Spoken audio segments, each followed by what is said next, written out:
Cari amici, dal 16 maggio al 17 ottobre il Legio vi attende per la mostra Cambiare, 30 opere da Inghilterra, Francia, Italia, collezioni pubbliche e private, opere dei più grandi artisti dell'Olimpo della storia dell'arte e altre di autori raffinatissimi, tutti da scoprire, che sorprenderanno ed emozioneranno. I cambiamenti della società saranno davanti al nostro sguardo, con rivoluzioni e riforme, crisi e scioperi, i cambiamenti dell'essere umano con i racconti delle favole di un tempo, le metamorfosi, o quelli delle favole senza tempo, come la principessa il ranocchio. Lo scorrere del tempo che ci cambia fuori e dentro e ci provoca grandi riflessioni e suscita domande sul nostro destino. E il cambiamento dell'arte che da un linguaggio descrittivo e delicato come quello del pennello di Monet e dell'impressionismo arriva alle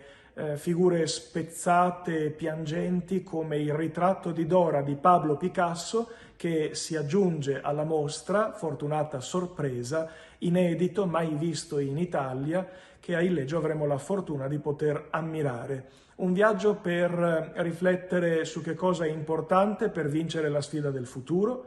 che cosa dobbiamo saper cambiare e rinnovare, come farlo, come invece rimanere fedeli a ciò che non deve cambiare mai perché ha un valore intramontabile e come non dobbiamo lasciarci cambiare in peggio dalle brutte avventure che talvolta ci capita nella vita di dover affrontare. Vi aspettiamo per un'avventura di bellezza in sicurezza a Illeggio.